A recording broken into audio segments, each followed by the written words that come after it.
Before the next episode of X Job Downloaded starts, I have a big favour to ask. If you've enjoyed any of our episodes so far, please can you click on the follow button on your platform. I'm on Apple, Spotify, Google, Amazon and YouTube. It costs nothing to follow, but makes a real difference to me as a podcast producer. Thank you.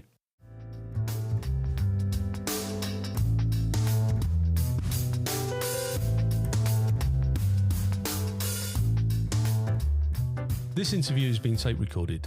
I'm Paul Maleary and this is X Job Downloaded. And today it's my intention to interview my old boss, Simon Coxall. Morning, Simon. Morning, Paul.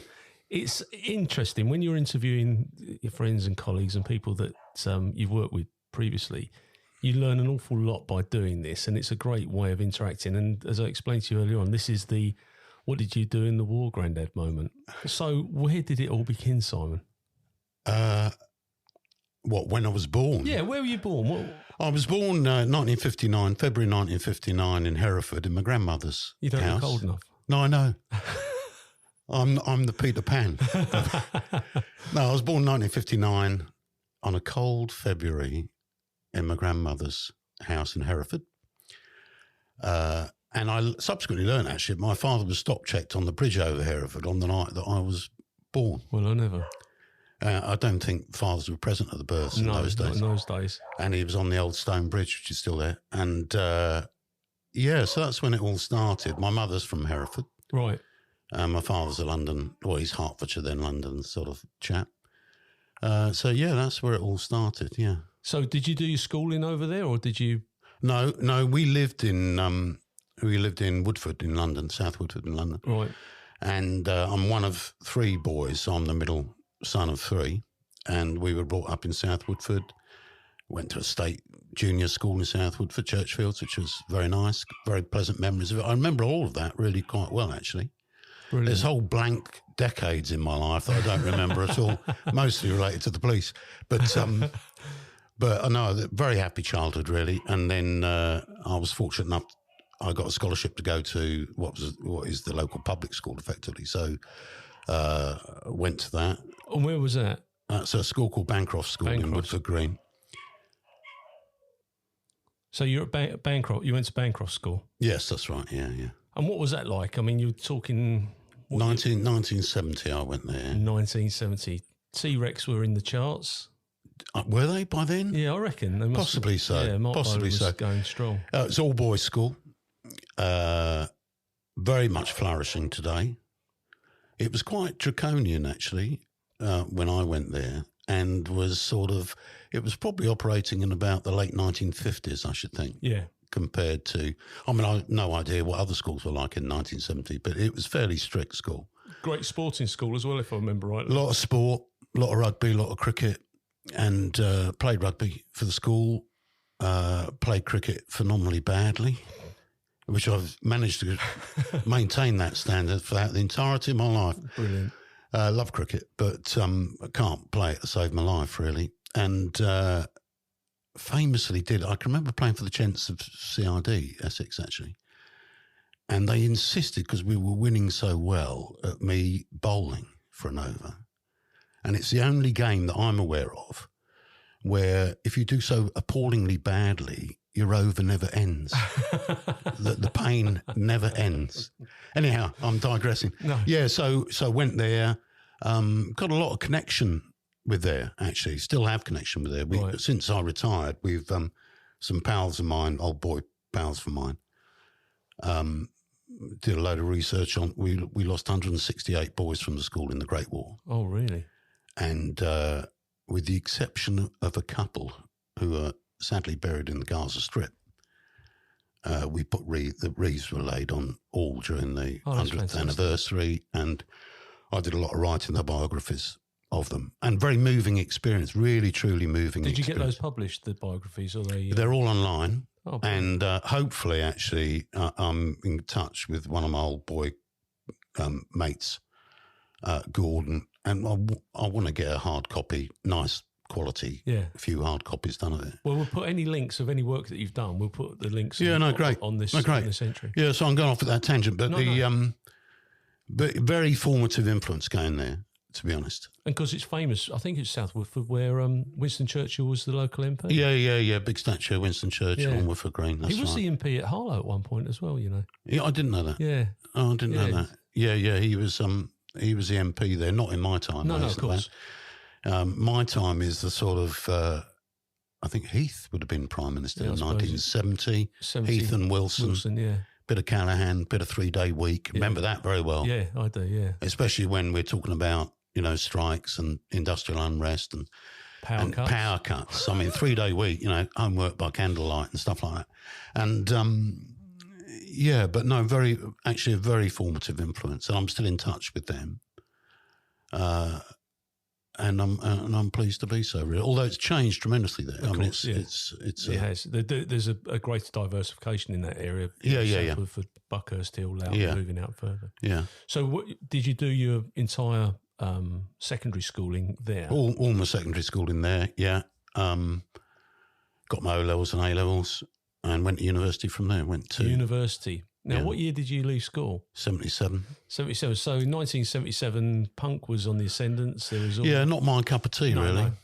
No. I was, to be honest, we had a little jazz band at the school. Did you? And I've never really encountered popular music, to be honest. So I've always wondered, it went on Who Wants to Be a Millionaire, I'd be absolutely stumped, you know. You'd have to be my phone a friend or whatever. But, I mean, 77, I left school in 81 and I think it was 4% of the population went to university then. Now it's 44% plus go to university. Yeah. It's a different... Yeah. But, I mean, to go to university in 77, that was a hell of an achievement. Yeah, I think I was the first probably in my family that went to university. But it didn't seem, you know, you're 18, aren't you? You know, it's... What did your folks do? What was your... What did you Well, I'm always a sort of generation out of sync because my dad was 40 or 41 when I was born. Right. It was his second marriage. And my mum would have been in her early 30s. So my father had been a bank clerk, flew in the RAF during the war, in Bomber Command. Came back. I've seen photographs of him before he joined up. Yeah. He joined in 39 and all that. But the photographs before, he looks a bit like Private Pike, actually. You know, at that time. Very clean cut and thin, you know. Yeah. And he had a busy war, which I've found most recently, actually, since he's died. He's died now. He's been dead now a good long time. But I've found a tremendous amount about all that since he's passed away. So he was quite Victorian in himself, you know. I mean, his parents were genuine Victorians. Of course, and I don't suppose you knew. Did you know your grandparents? Were you?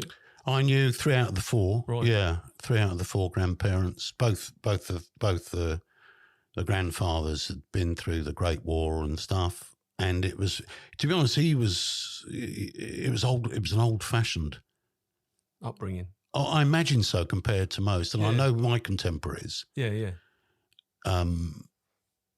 It was a bit unusual to have that sort of time sink. Where did you feature in the 3 kids? I mean, I was the middle one. You're the middle one. Yeah. I mean, it is interesting because the dynamics of a family, when you've got an older parent, I should imagine, because my parents were quite young, I could imagine it's completely different to the very traditional. Yeah. Very traditional. Yeah. But that's probably reflected in you in later years as well. I think so, yeah. That's probably why I'm fairly traditional. Well, you are though. I mean, it's... So you've gone to university. What did you study at uni? I studied history and politics at university, which is, what I wanted. Really I've always been fascinated by history. Yeah. And the politics just goes along with it. I thought that might be sort of job-wise slightly more useful than just pure history. I think I did a little bit in the University of Wales and then the rest of it in the University of London. And did one of the most interesting bits to it, actually. I mean, that's interesting in itself, and I thoroughly enjoyed it, and I like the fact that I did that. But also did loads of little jobs during the time. I was going to tell you this anecdote, because it's a bit amusing. This is before I get to university. I'm about 16 and I'm at school. And from the age of from milk rounds up, I was always doing little jobs, as were my brothers. We were always trying to earn a bit of money, really, because you've got 2 and 6 pocket money or something. And I got a job for a mate of mine at school as a cleaner at the London Rubber Company. Oh, did you? On the North Circular Road. Right. This is near, what's the name of the pub? The Crooked Billet? Yeah. I don't know if it's still there. Near Walthamstow Dog Track. Yeah, near the dog track, yeah. And I got a job here anyway, but I was also swimming at the time, like for the school and stuff like that. And on one particular summer's afternoon, it was an evening job. I went down there with my little swimming costume in my little plastic bag, because I've been swimming training, and my rolled up towel and that. And I went and started doing the buffing like you did on the floors and whatever. It was about 2 hours work, and then came out, went to get to the bus to go home, and the old guards on the gate, because we had big iron gates sort of thing, sort of waved me through, and off I went. I missed the bus, and I stood at the bus stop, and I thought, I ain't got my swim costume. So I trotted across the dual carriageway back into the works, by which time the guards had shut up. I was the last person to leave. Right. Which meant I had to clamber over the gate. So I climbed over the gate, ran to the back of the factory, and sure enough, the big bins, which was the last job I did, that's where the swim costume was. So I picked it up, plastic bag and all, came back, and as I was coming to the gate, there was another bus coming. So again, clambered back over this. It was quite a tall gate, clambered back over this iron gate on the other side, ran for this bus and missed it. So I start walking up the North Circular Road, thinking I might as well walk home, And I met Rover. He's coming down the dual carriageway, one of those really low slung, 3,500s or something, Yeah. with its blue lights going and its sirens. And I thought, I wonder where on earth's that going? And it did the Huey and came and got me, grabbed hold of me and chucked me in the back. That was my first encounter with the police, really. And in the back of this Met car, and in using quite Anglo-Saxon language, this Bobby, who appeared to me to be absolutely huge, asked me politely, or less politely, what have you got in the bag? And I said, it's a chlorinated swimming costume. And they drove about 100 yards, I think, and then opened the door and chucked me back out. Didn't want to take you home, though. They didn't want to take me. Oh, my life. I mean, you're talking about an era where Kes, do you remember the film? Kes? Yeah. I mean, that's was around about the time, that time, Yeah, although I weren't up north. But, but you can see what the sentiment, because actually you're only talking just over 30 years after the end of the Second World War. Not even 30 years since the end of the Second World War. Yeah, definitely, yeah. And there was still a certain amount of social poverty. I know we've got it now in a different way, but certainly... Yeah, definitely, yeah. You talked about the 3-day week. I remember it all being relatively grey. Yeah, I do. I remember it being... And all the comics were Second World War comics. They were all Second World War. Warlord. Victor and the Hotspur and the... And all those, yeah. Yeah, it's... But we're at university now, and you've done your degree. And what sort of history are you into? I mean, we'll move on to what you do now, but what sort of history were you into when you were at uni? Well, actually, the more interesting bit I found was the politics side of it, really. But the history was, things like I had to do a study on Nazi Germany in a particular village, and this is a long time ago. I can't even remember the name of it. No, I can't get that back. But and various bits and pieces. So you did lots of different topics, and it was final exams in those days. So it wasn't like most degrees now. I think modular and continual assessment. Then it was literally. You had to pass your first year, and in your last year, it all came on top all at once. But the politics was particularly interesting, because that was new to me, the sort of political philosophy and all that sort of stuff. And that's back to Plato and Aristotle, and really, as far back as that, and then the more Marx and Rousseau and Bentham and all the utilitarianism and all that sort of stuff, which is, I suppose, is sort of wedged. But what it did do, there was a, it's not so popular now, that had a tiny little resurgence. There was a bloke called Schumacher, who's no longer with us. And he wrote a book which was called Smaller, because this is also the time of the good life and stuff like that. Yeah, of course right? It was, yeah. And his political philosophy was we should all be living in relatively small communities. Don't worry about economic growth, et cetera, et cetera, et cetera. Yeah. As long as everyone's getting by, realise it's a bit sort of ecological, bit green, that sort of thing, which as a young student appealed to you quite a bit. And students are quite active in those days. Yeah, I think they probably are now. It's just I don't have any friends that are there at university. Yeah, there's still, South Africa was still going on. The Iranian Revolution, of course, is in that period. Thatcher government starts in 79, all that sort of thing. So it's quite a busy time for a little. I think there's still the activism there. I mean, you look at the stuff around Palestine and definitely, yeah. And I'm a great believer in activism. But I agree with you, because if you don't agitate, then you never get any changes. Yeah. And if something's wrong, then you've got to point it out. And you may have a different view, but it's how you deal with that differing view. But one of the things about the school, and I'm not doing an advert for the school. No. But the best thing the school did really was say you were entitled to have any opinion you liked. Yeah. Providing you could argue it effectively. You know? Absolutely. And that was what it taught you, really, as much as it. And it gave you a lot of confidence at the school for all its slightly harsh nature. Yeah, because you've never been one of those people, in my experience, where you said, because I said so. If you ask for something to be done, it's because it... No, I don't know about that. I mean, sometimes you just haven't got enough patience. Just get it done. I suppose.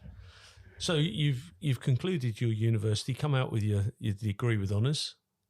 Yeah. And what happens next then? I'd been working during the vacations on the Waltham Forest Guardian.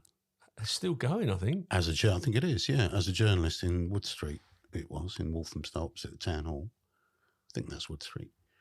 And I was amazed. I went there, worked for 6 weeks or something during one of the summer vacations, that I was getting stuff in print. It absolutely amazed me to see the first bits in print, So anyway, I did journalism training after that, after the degree. Oh, there you go. And which was down in Cardiff, with what was then, I don't think they exist now, Thompson regional newspapers. And we were taught by they must have been at least 50s, if not 60-year-old seasoned journalists from the Western Mail and the Cardiff paper. Can't remember the name of the paper. And that was really good training, actually, in terms of, because I did quite a bit of writing there. So it was really good training in terms of succinctness of writing. And, how to sell a story effectively and stuff like that. And I've got awful digs, absolutely rain dripping off the wall standard, horrible dig. Worst digs I've ever had in my life. And I'd had a few when I was a student, but these were really bad.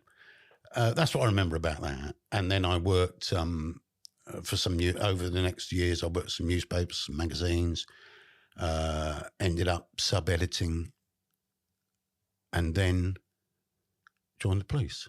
Well, my triangle will be complete at the end of your story, and I'll explain why at the end. I know we've discussed it already, but what you're just saying makes a lot of sense. So you joined the police.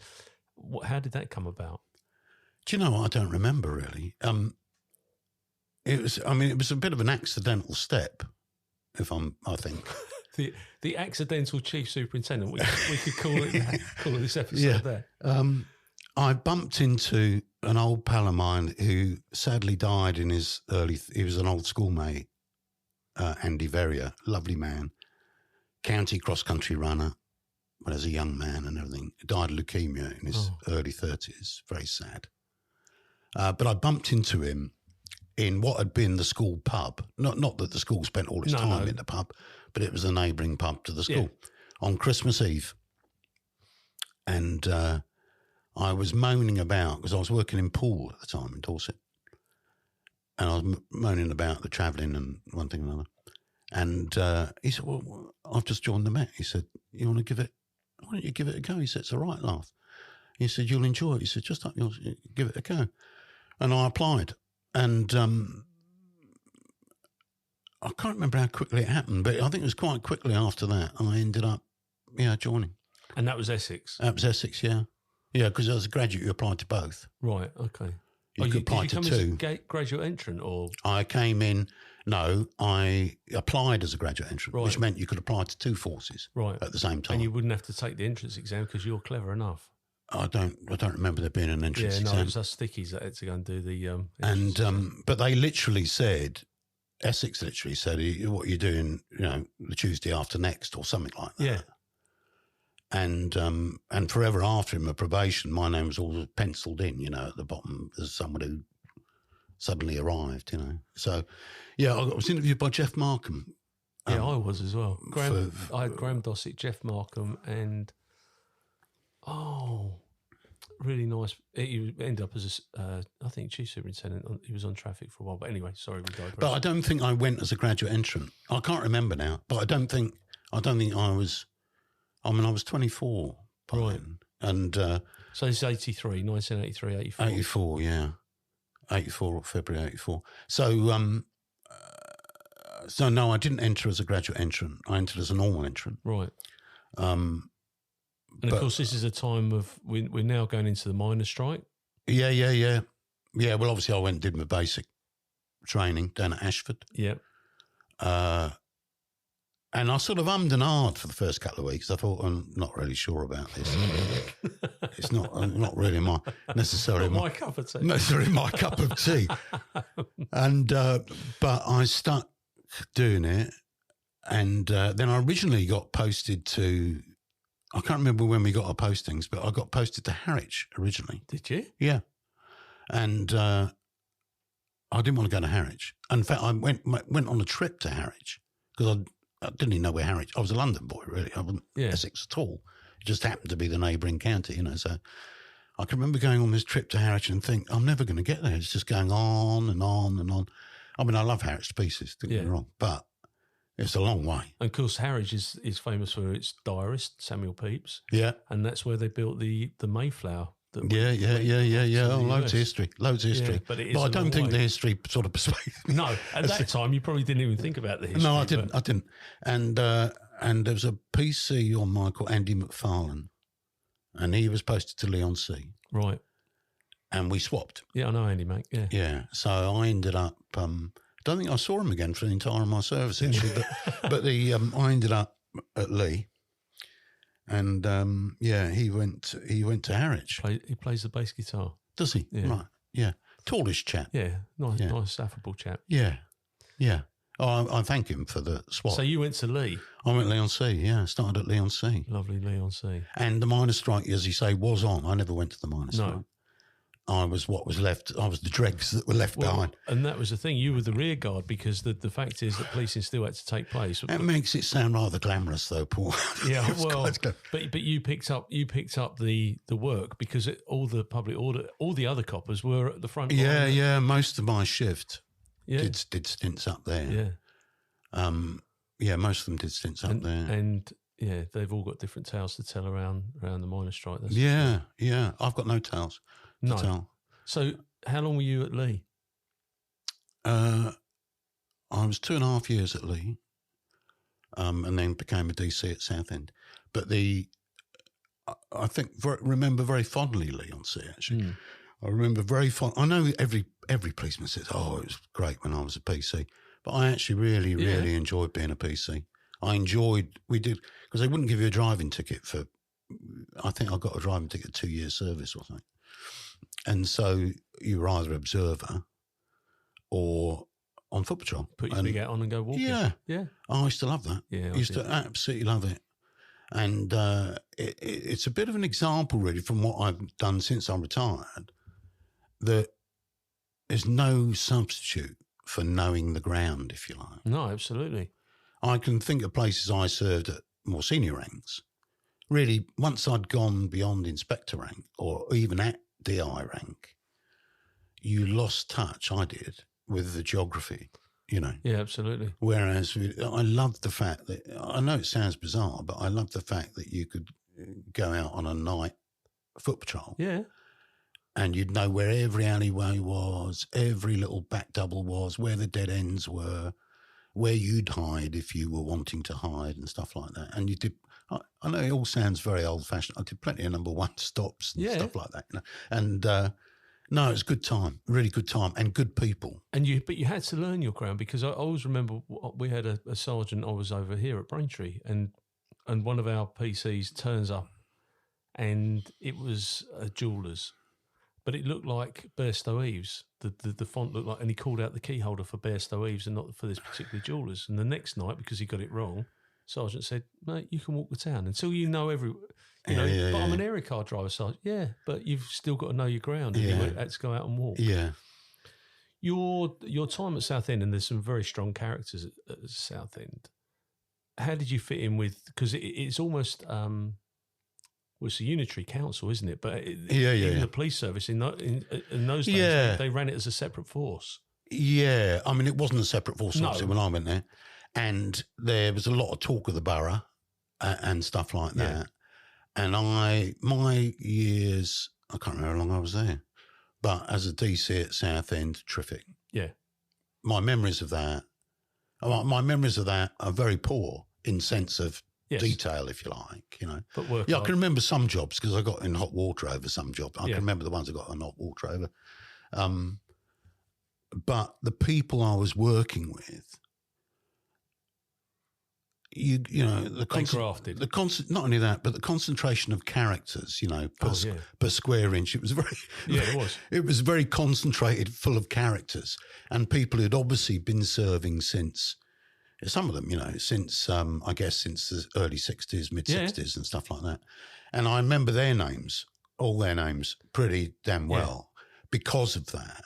And it was at the same time, it was very, it was a busy place. And there was plenty of work. You're never short of any work to do.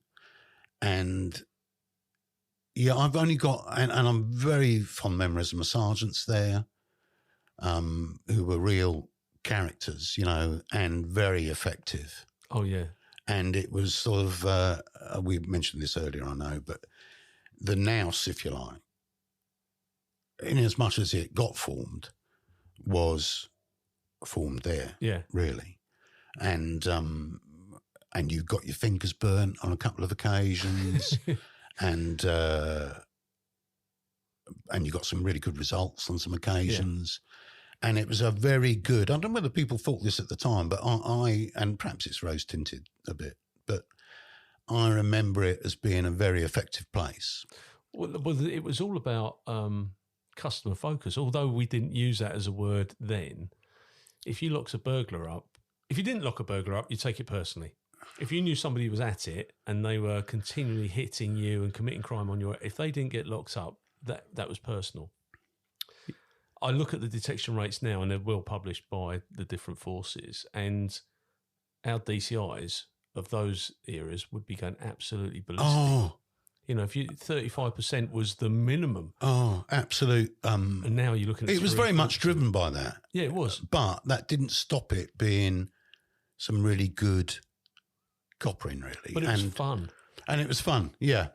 And and it was fun and lively and interesting and all those things. I mean, I don't keep in touch with. I mean, I hear the news headlines, and stuff, and it bears no comparison in terms of sheer numbers. But I wouldn't be confident about what the experience of what the public at large are experiencing. What the public at large are experiencing, what policing is experiencing now compared to back then. Oh, no, absolutely. Because, I mean, there was a huge amount of change to my mind between that sort, when am I talking there, mid-late 80s to when I finished my service. The job had changed I know my ranks had changed. But beyond recognition. But had changed largely beyond recognition as well. I don't think the basic jobs ever changed. I mean, one of the DSs, it used to be a phrase used to be said was, "Nasty man did it and ran away." Well, how did that crime? Nasty man did it and ran away. And I still think today, whether it's cybercrime, whatever it is, effectively it's nasty men doing it, and it's mainly men and running away, And but they were certainly the department there was very embedded in that area. There were contacts all over the place. Informants, sources, all sorts of stuff. And you were expected to, as a DC, you're expected to go and get information. Yeah, definitely, yeah. Yeah, definitely. And I mean, it wasn't all. I mean, there's a bit of rose tinted it, because it weren't all perfect. It weren't all perfect, no. And but all I can say is, when my feet are before the fire, Yeah, that is a warm remembering that, and the people who were there particularly. Yeah, that was a warm time. So were you studying for your exams whilst you were there?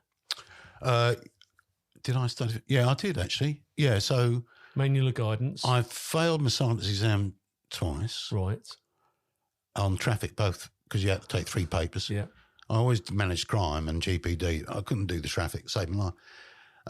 But I do now know that 1,750 is the maximum square centimeterage of the rear window of a dual-purpose vehicle. Is that right? I've never had to rely upon that information, but it is. I had to learn it so rote that it's got stuck in there.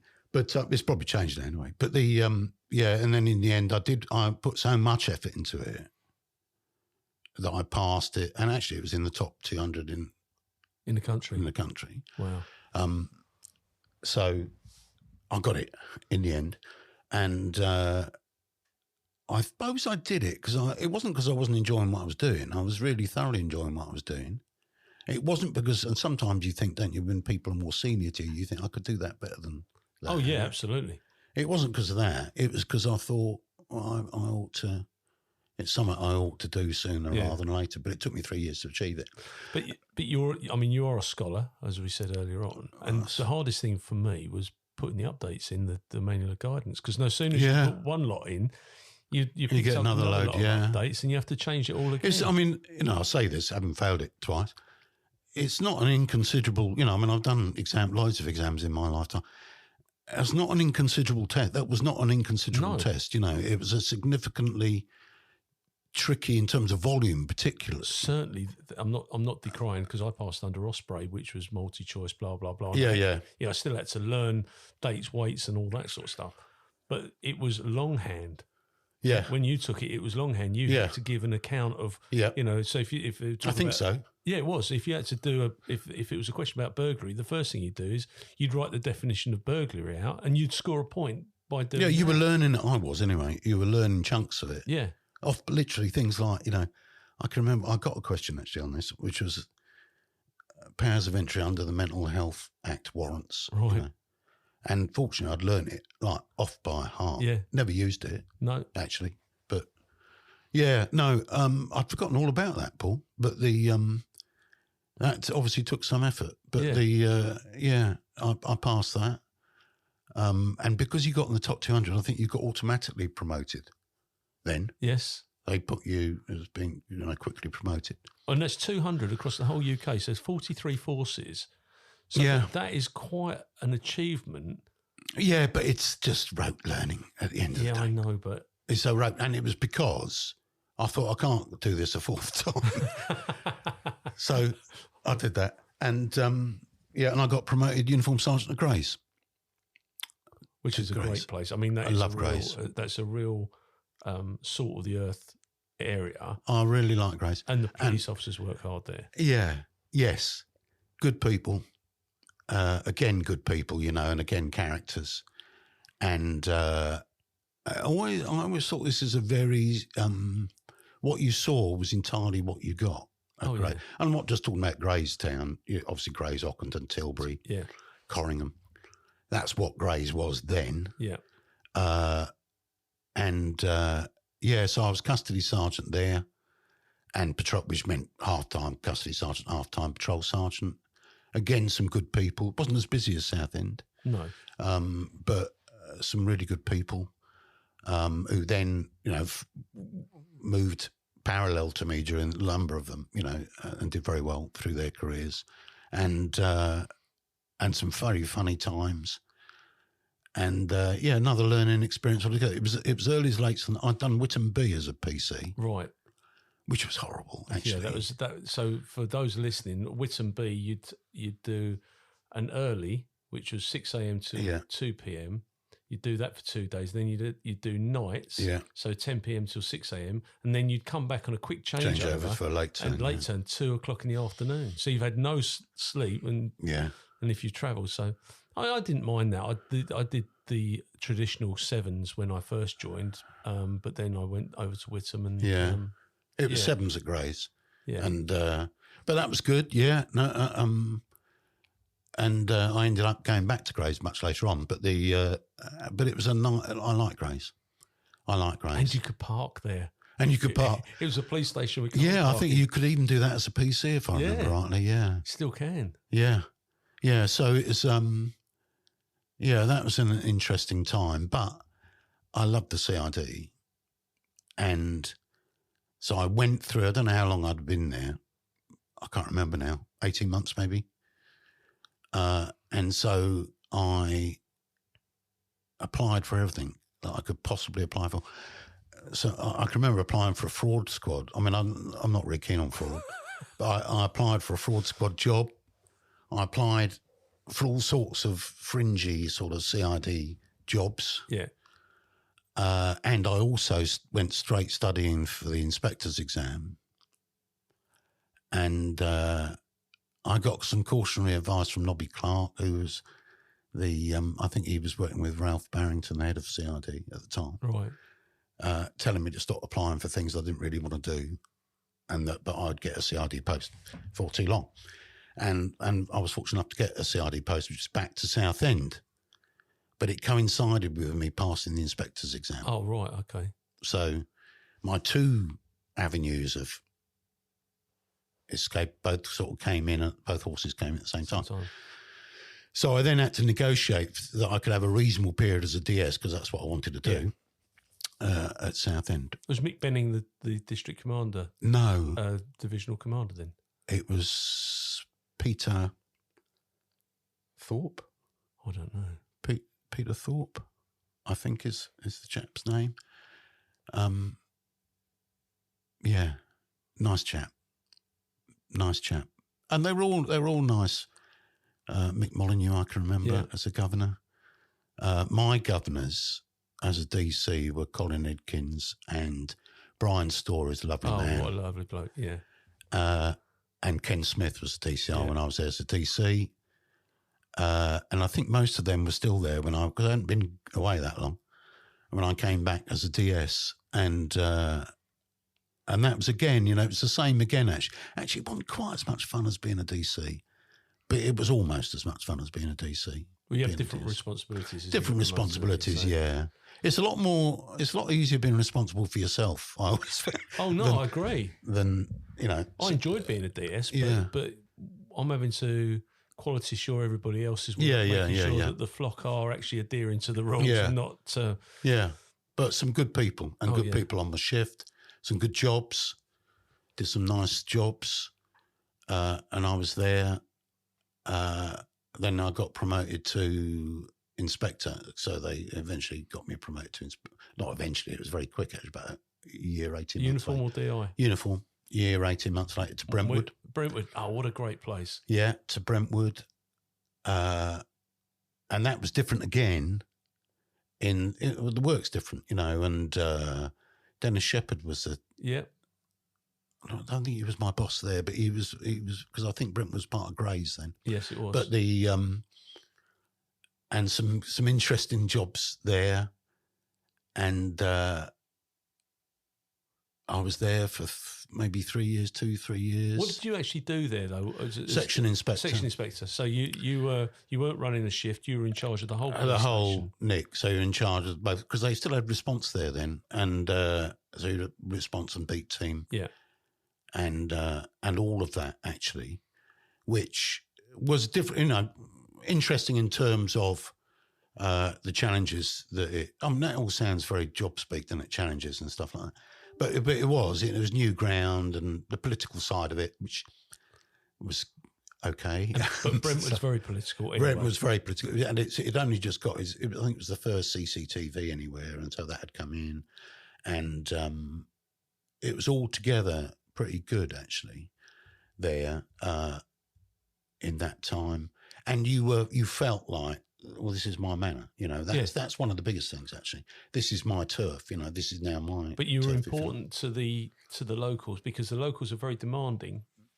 And funny enough, I interviewed someone the other day, and he said, I worked at Basildon where you could go in your muddy boots and that, you know, they'd welcome you and they'd never make a complaint. But you could knock on someone's door at Brentwood, and just by knocking on the door, next thing you know, you get a complaint because they've got a different type of... Yeah, I suppose that's the same. You know, that can be the same pretty much anywhere, can't it? Yeah. People are different people, and you got... I suppose if you're any good, you got to assess it all the time who you're dealing with and the way of doing it. You know, you put on your best Bethnal Green, or you speak nicely. Yeah, absolutely, and whatever. So, so that, and then I was DI at Harlow. Another great place. Yeah, another interesting place actually. Good team, some good DSs there, some good mates there. Developed at Harlow. I'm going to rattle through now. Yeah, no, that's fine. And so you actually, I mean, the most enjoyable bits are the junior ranks, really, I found.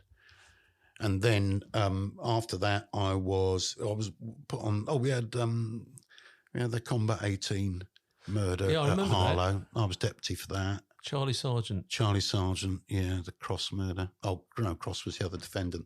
Christopher Castle was the deceased. Yeah. That was interesting because that was all over fundraising, and it was all about conflicts within that organisation, and a very interesting trial actually as well. Really interesting trial for that, and that was working with Steve Reynolds was the SIO, which is terrific. Yeah, and Steve had been my DI at Southend, right? So that was good, and I've known Steve all that time. And they end up getting convicted on the... They both got convicted, yeah.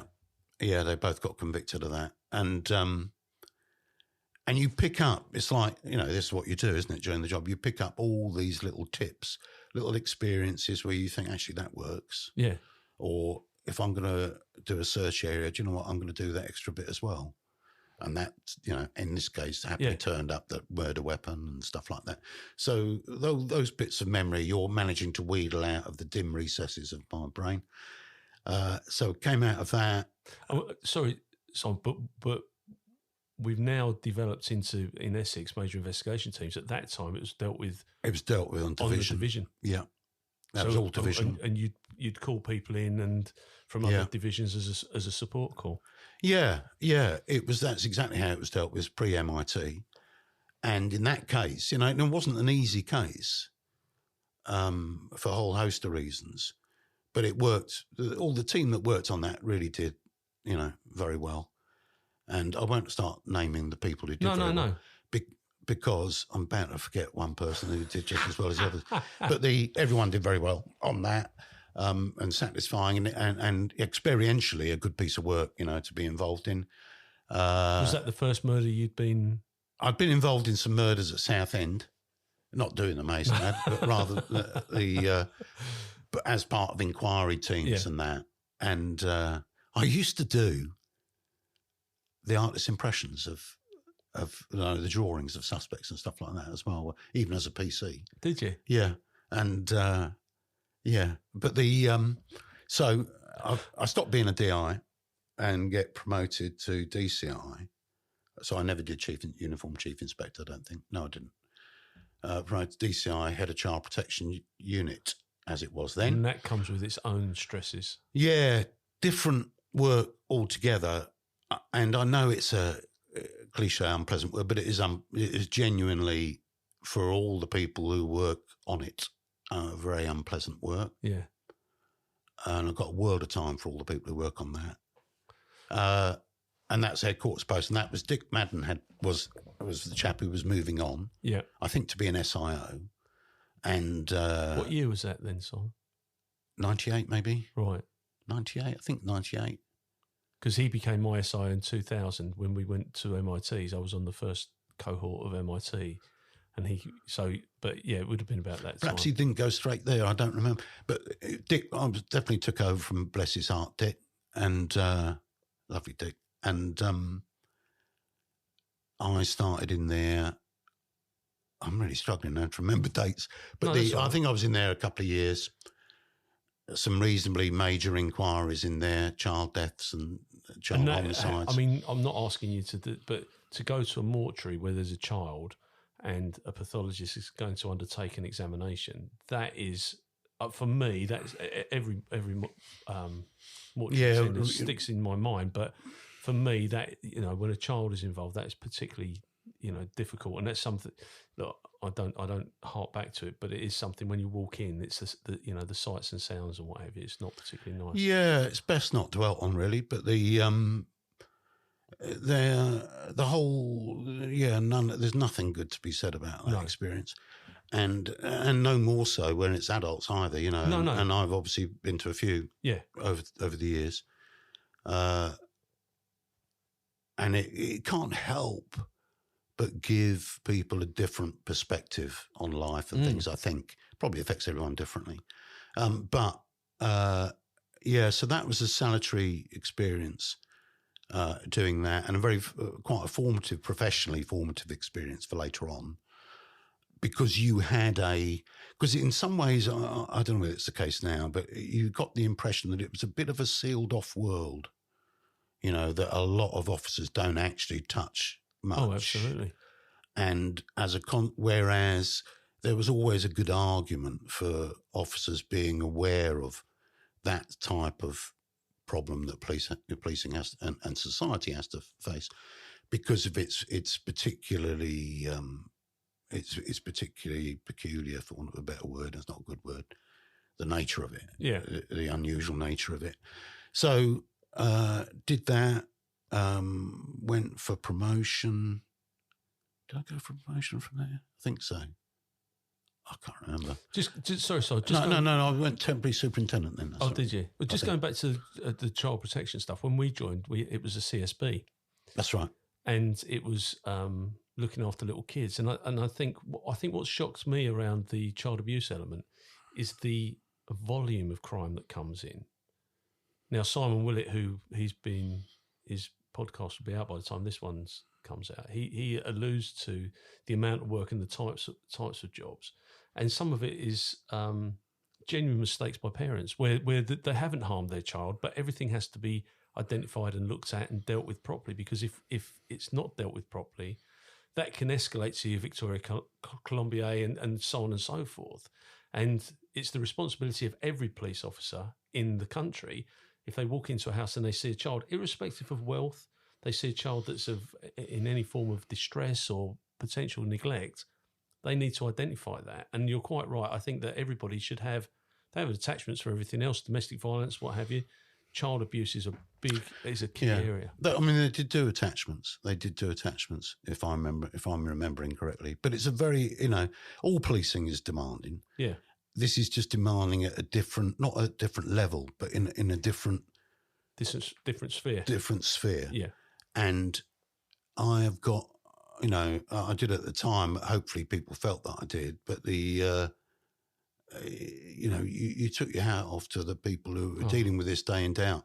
And I wasn't, I was I was the chief inspector. So I would have to deal and be aware of and know about and et cetera, but I wasn't on a regular basis. I dealt with some cases on a regular basis, doing the hands-on day-to-day stuff, which is very demanding. And and continues so to be. So that was, that was quite an experience. And then I'm struggling now. Temporary superintendent. I think I went temporary. Yeah, I did. I went temporary superintendent, which was it? I don't know. SIO? Or did you? I was doing SIOing by then. Because you went on major investigations. Yeah, I went, and let's make it simple and I'll forget about this temporary bit. So I applied for promotion, and they did an assessment centre up in Greater Manchester Police which I went for and was successful on, and got promoted superintendent to Criminal Justice Department. So, how did you find that? Because you've been hands-on right the way through. I found it very, very different, actually. And I had some really good people. I've been blessed with really good people. I had some really good people there who knew what they were doing, which was far more than I did, and did it really, really well.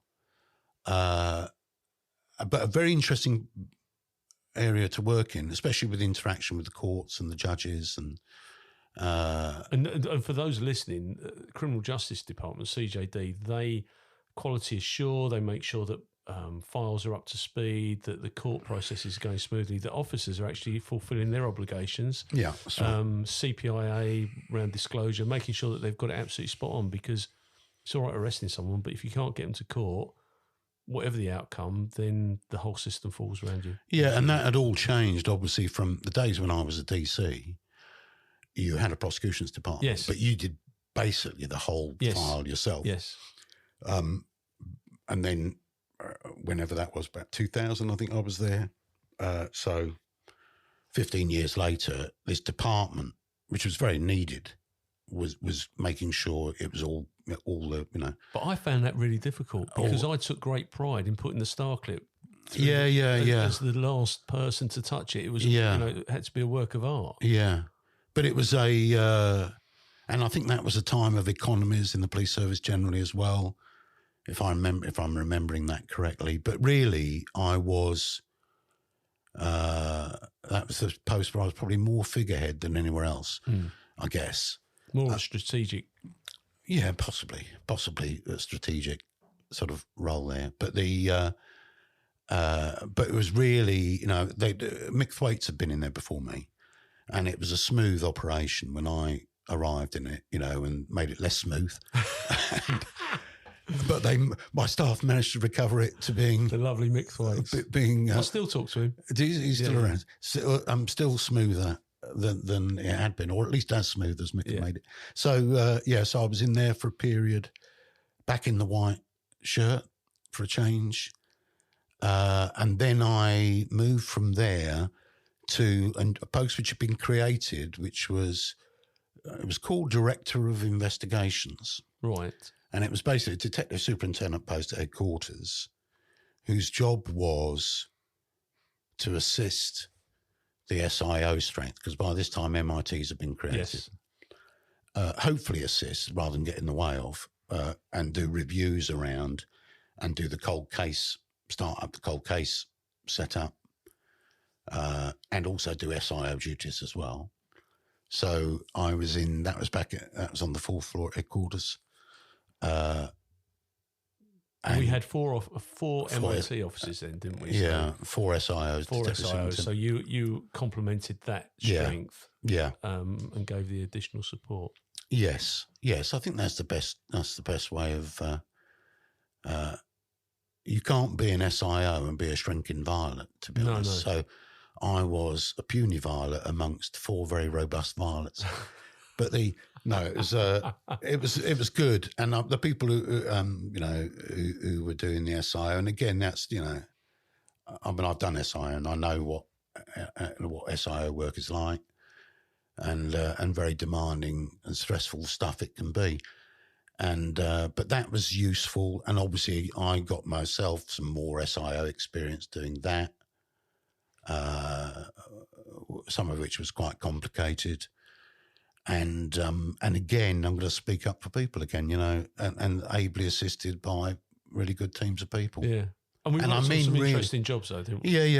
Yeah, and some lively stuff and some long running, stuff with covert stuff going on at the same time, and all that thing. I'm not going to go down into the weeds of that, but but really demanding stuff. But again.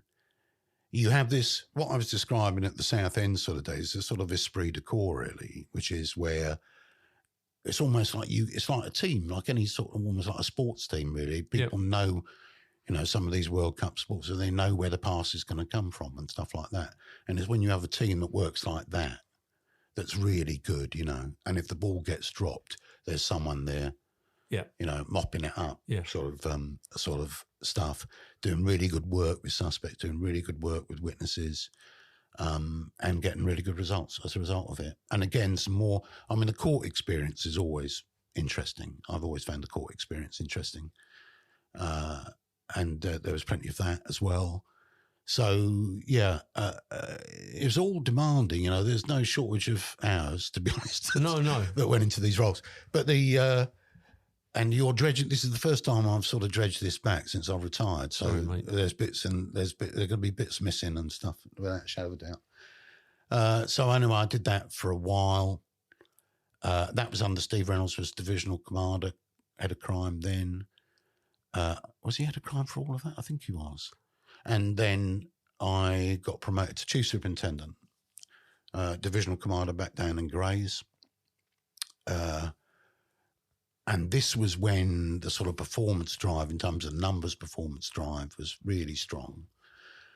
And Grays, I've described it already, but it was just as lovely a place to go back to be honest, as it had been when I'd left it so many years before. Yeah. And some of the people still, they have used to have quite a stable officer complement there.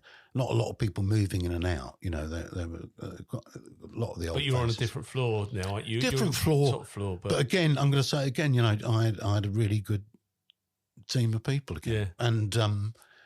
Yeah. And some really hard grafting people, and it's more difficult the higher you get promoted. Keeping it's a bit like having your head above the canopy of a jungle, but trying to keep your feet on the ground at the same time. And it's more difficult the further up you go. There's more of the politics, all the political sort of stuff comes in and that. But that was a good time. And at that time, it was Grays and Basildon combined. Oh, what wrong? I can't remember what the division was called, but it was basically Grays and Basildon combined. Very different places, actually. Oh, yeah, they are. Very different places.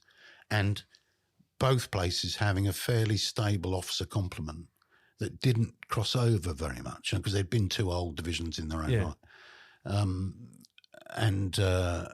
But yeah, that was good. And again, you did get that sensation. I used to drive down to it sometimes via the sort of Bursted. Yep.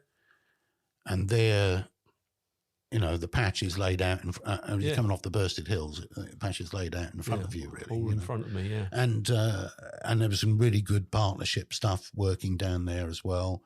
And we did, performance-wise, we did pretty well, actually. And why do you think that was? I got good people. I got good people who were, and some of these were, they had got as much service as I had. But they were more than willing to. This sounds a bit job speak again, but it's fine. More than willing to adapt, if you like, and say, right, okay, we'll do this, and take positions of command. To a certain extent, some DIs taking positions in the past, in the old days. If it wasn't a CID matter, forget it. You don't bother going in the CID door. No. Do you know what I mean? In that era, it was much more bigger team. Uniform and CID together, which is how it should be, I think. Oh, I agree.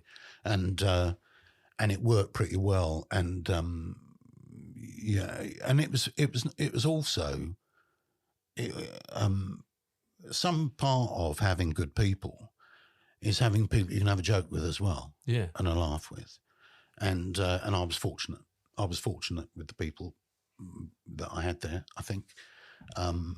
And that's not just the officer complement, but the support staff complement, senior support staff complement, very good, and the junior support staff, very good indeed, And the finance manager, Mary Hill, would do wonders with the budgets and stuff.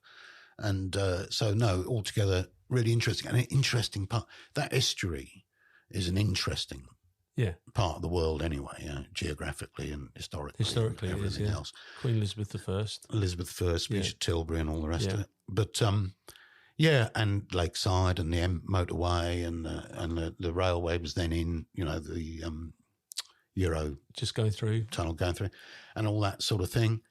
And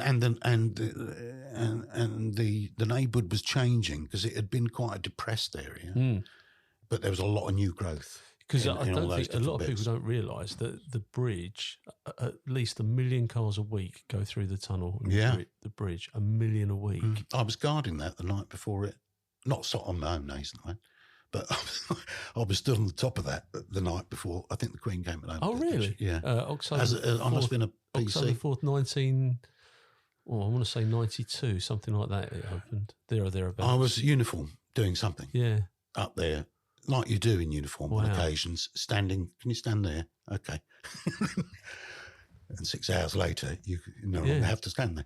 But I find it whenever I go over there. I used to quote ad nauseum the amount of vehicle traffic when I was trying to get money, amount of vehicle traffic that passes through.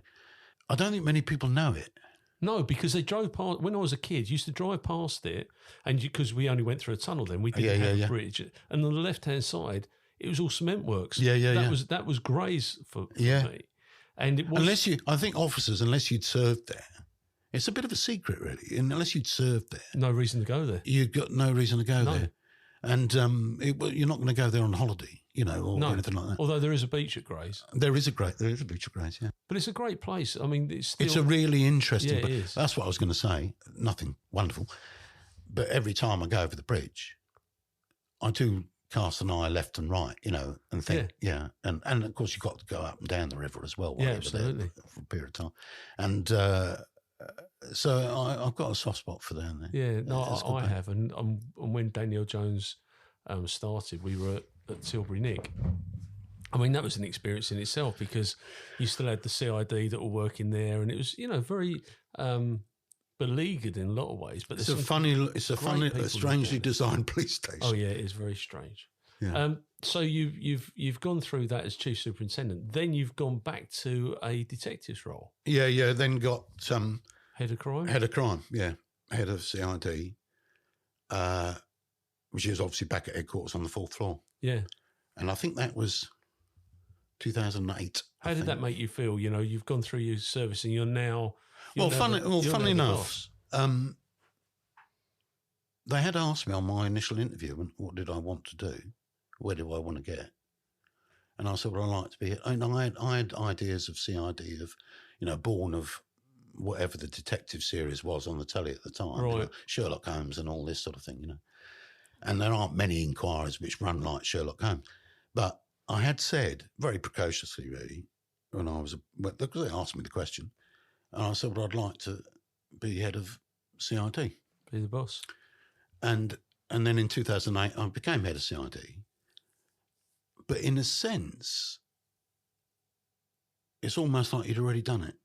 I felt an impression of, because you got so familiar with all the, you end up in that position pretty much knowing the people you're working with, and you'll have worked with them in that department or this department on that inquiry or this inquiry.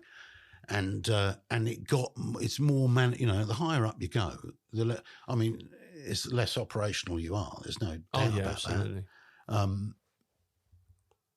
And really, I guess the most satisfying aspect of police work is operational duties, without a shadow of a doubt.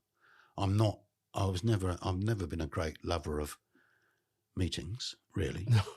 And I mean, they're essential, but only essential if you have to be there. I didn't join the police to go to meetings, really, as a youngster.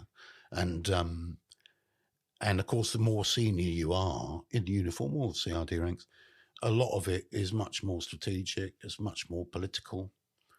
And whilst, I definitely had some strong views on those fronts, it's not the same amount of being selfish. It's not the same amount of enjoyment as is involved. No. I love a puzzle. So I didn't find the internal machinations of the police service quite as intriguing as, dealing with a crime of some form. It's going to a crime scene and picking that apart. Yeah. So and you're there, you got 500 odd, I think. I don't know, I can't remember the numbers, but something like that. Yeah. Officers, you're not able to the same extent, this was about, head above the canopy, feet on the ground.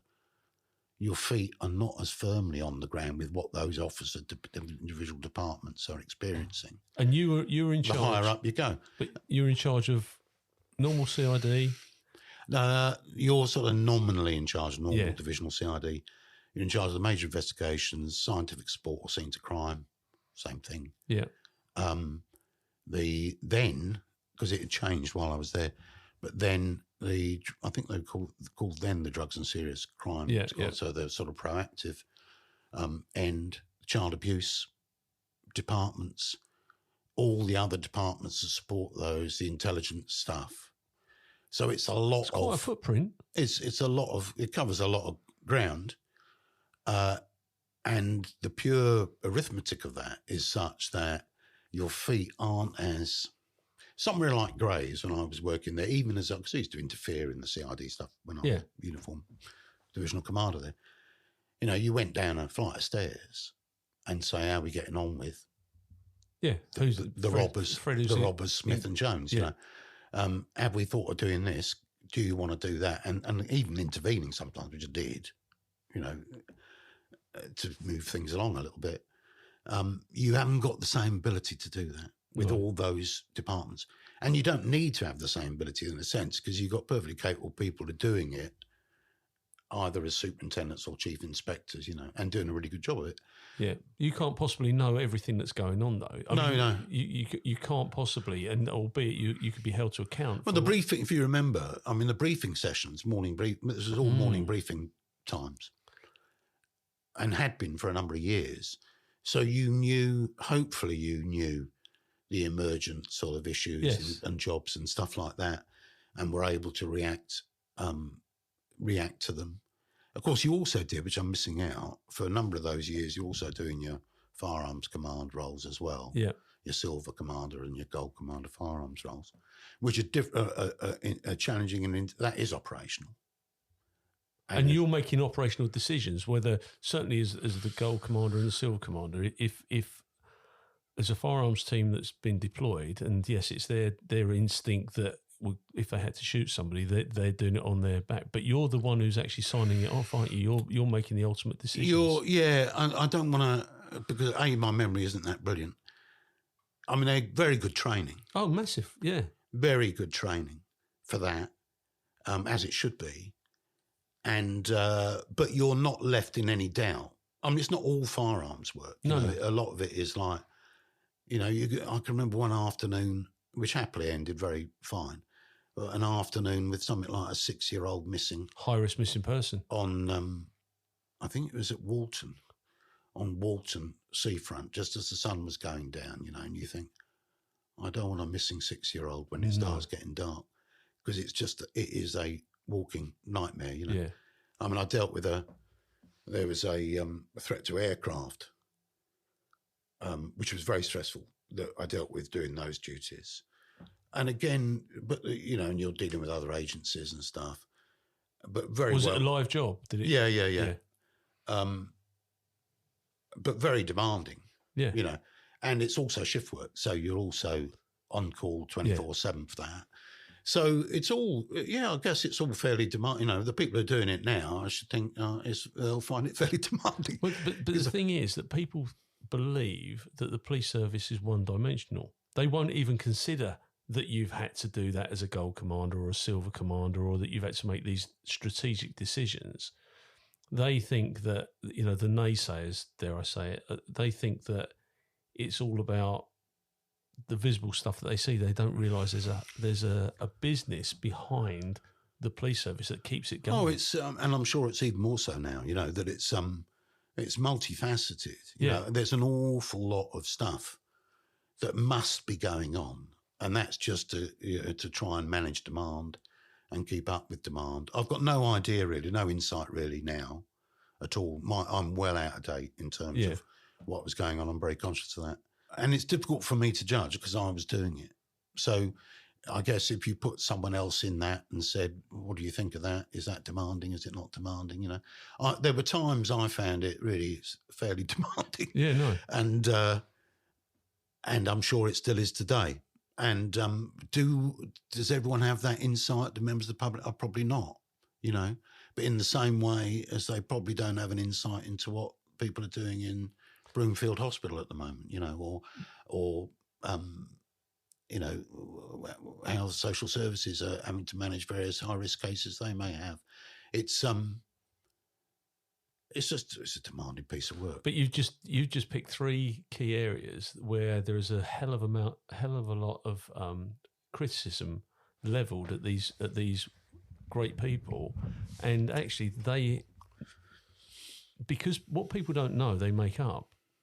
So the criticism around whether it could be the chap that died recently and I don't know anything about it in the taser deployment. Because people don't know about it, the first thing they do is they jump onto the police are being bullies. They're not being bullies; they're doing their job, and therefore they make up the things that suit them around the social services. They'll moan about there's not enough social workers. We know that there's not enough police officers. There's not enough people working in the NHS. What was your crowning glory as a police officer before we move into your... Do you know, I thought you might ask me that question. Did you? And so, Paul, I can faithfully answer. I haven't got one, really. Haven't you? No, I don't. I can't look at it like that. It doesn't appear to me like that at all. Was there never a trial that you thought, oh, do you know what? That was... There were a few trials where I thought we did a good job there. And I say we, it's because it's not me. No, I absolutely agree. We did a good job there. That was a clever piece of work.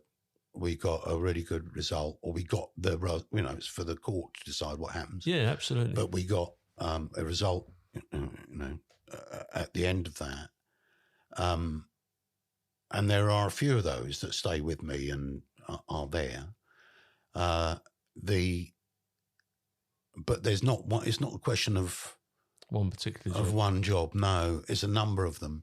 And to be honest, quite a lot of it is internalised.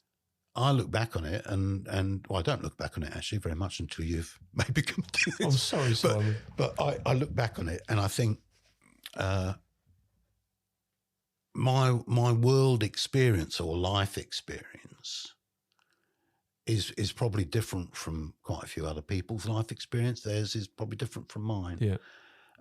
And you're constantly obviously dealing with people, so hopefully it helps you deal with people in ordinary, anything you follow thereafter and in ordinary life, And that's I mean, and what about? I mean, you got to chief superintendent. Do you regret not going for ACPO? Do you? No, maybe I wouldn't have got it. I was a bit slightly bolshy perhaps as a senior officer. How did that go down? Sometimes it went down famously, but other times it didn't. Other times perhaps not quite so well. But home circumstances as well. I had 2 young children. I've got 2 stepchildren as well. Yeah. And it wasn't something, and it didn't really appeal to me. It didn't really appeal to me. And because I guess I thought, which is probably unfair, but is the feet on the ground bit. I still wanted a little bit of the feet on the ground. And you probably weren't political enough. What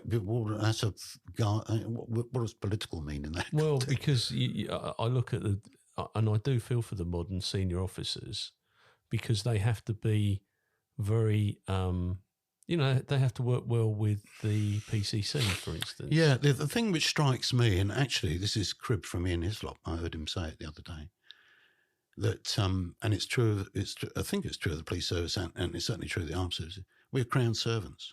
Yeah.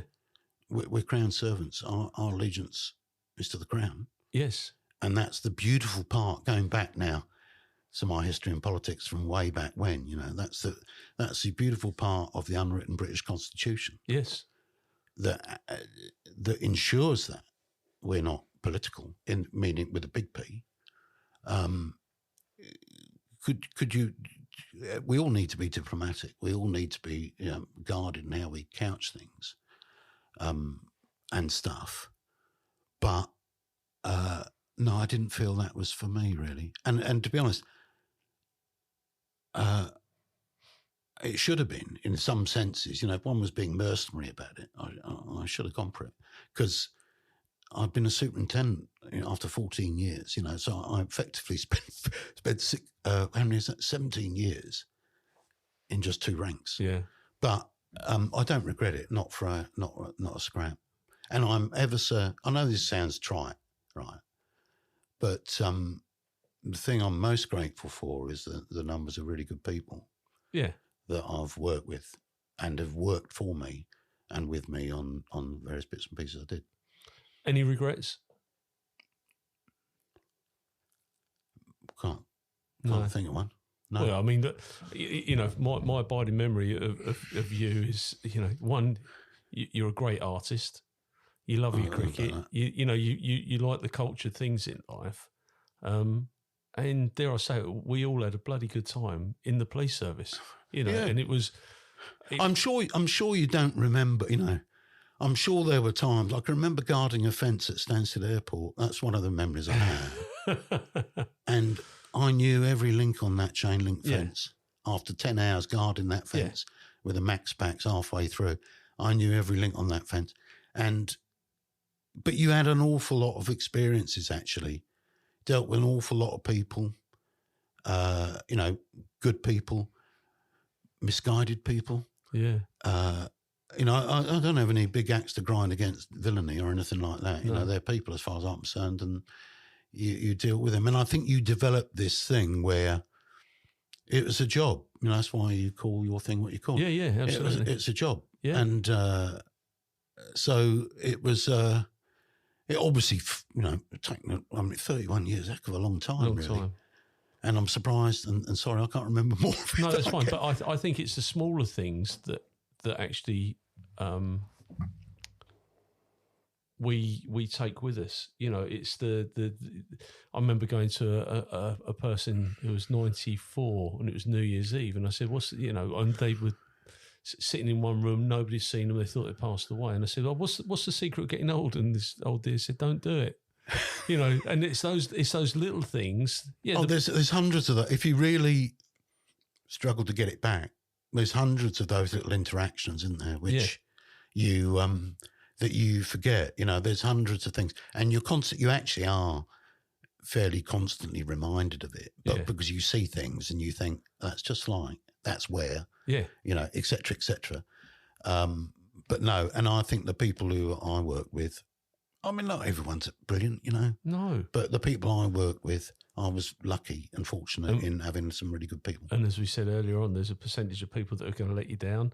There's a percentage of people that are going to be flyers, and all you really want is the worker ants in the middle that are just going to keep it steady for you. Yeah, you need a mix, a team job. It's a team job. So when did you retire then, Simon? When did you leave? Well, I was thinking about that when I was driving up here, because it must have been 2000 and I did 31 after 84, so it must have been 2015. It was the winter. Right. And I did a night shift Gold Command, which I think was slightly problematic. There was a job, if I remember rightly, it was slightly problematic, and that was my retirement. And handed it over to the deputy at the time, Derek Benson. That was my last tour of duty. They weren't all queuing up to pat you on the back and give you. They hadn't known, really, because I didn't make any fuss. Very few people actually knew. I'm going to call you the reluctant chief superintendent. Very few people knew, which is how I wanted it. Really, I certainly didn't want to do, and I didn't want. But you don't like fuss, do you? I don't actually. And I was quite happy to drift off. And I'd been emptying my lockers and disposing of surplus kit and all the rest of it for several weeks beforehand, But so when my tunnel broke surface, not a blade of grass moved, and I just scampered off. So you hand over the keys to Derek, and Derek's who's now retired as well. Yeah. Did you tell him at the time, that's it then, I'm off now, boss? Or I don't remember. I think I might have done. I think he might have. This may be totally apocryphal of me, or me making it up or whatever, because this is what happens with history, you see. History isn't what took place. History is what people say took place. Right. So I'm saying what happened is, because you hand over, you phone him at 6 o'clock in the morning, and I'd have passed over whatever job there was. And I think he's a very nice man, Derek, and polite, and said, I'll probably see you at so-and-so. And I said, well, I'm afraid you won't come. And I said, because this is my last tour of duty. So, thank you very much. I was invited to, I think everyone is invited to pop back or something, which I didn't take opportunity to. And that isn't meant as any, but I'm moving on. So you move on, Yeah. Because it is an absorbing thing. Yeah, it is, absolutely. 31 years. So how did you move on? What did you do next? Well, I hadn't actually given it a tremendous amount of thought, but I'd been doing field archaeology for about 7 years before that. As a hobby? As a hobby, yeah. Which I enjoyed. And so I thought, well, I'm definitely going to be carrying on doing that. I might as well see if I can go and do a master's in it. And purely as chance would have it, I think I put in Google, because we had Google by then, archaeology masters, and Oxford popped up, and with a closing date of in about 3 weeks' time or something. And this is literally, I think this is the week I retired. And I thought, so I wrote to the bloke who was running that and said, look, I'm an old git. I'm not a young, da-da-da. And he said, no, apply for it. So I applied for it and was fortunate enough to get on the course. So I went and did a master's at Oxford in landscape archaeology, applied landscape archaeology, it's called. And the most difficult thing was it was so many years since I'd done my last degree, I couldn't get University of London to admit I'd ever been there. Oh, no. Yeah, in the end, they obviously went to the bowels of some archive somewhere, dusted down a piece of carbon paper and justified the fact I'd been there. So, yeah, so I went down there. That was 2 years. What does that actually mean, though? Landscape archaeologist, what does that? It's applied landscape archaeology. Right. So it's basically, it takes as the premise that, okay, so if you have an archaeological site, say, I don't know, you have a Roman villa. Yeah. Okay. And the country's got about 100 odd of them. This country has. It's all very well knowing where the walls are and stuff like that. But what else can you do to understand its location in the landscape, the nature of the society that it's supporting or exploiting in the case of Roman villas, et cetera, et cetera, et cetera. So it's it's basically, it's again, funny enough, it's this feet on the ground in terms of the actual digging work. And your head above the canopy, seeing how it all fits in, yeah, and then all the scientific techniques that are entailed in exploring that, really. So all the people who've watched Time Team and things like that, all the geophysics that's involved in that, ground penetrating radar and resistivity and magnetometry and environmental sampling, and it's a multidiscipline sort of area. So it was a 2-year course, doing that, part-time 2-year course, in the midst of which I'm doing my field work still and stuff like that, which was really, it was lovely, actually. I found university had changed quite a bit since I'd been there, or perhaps I had. I'd got older, certainly. And Oxford's a lovely place. It's a lovely place to go to university. So, no, I thoroughly enjoyed that.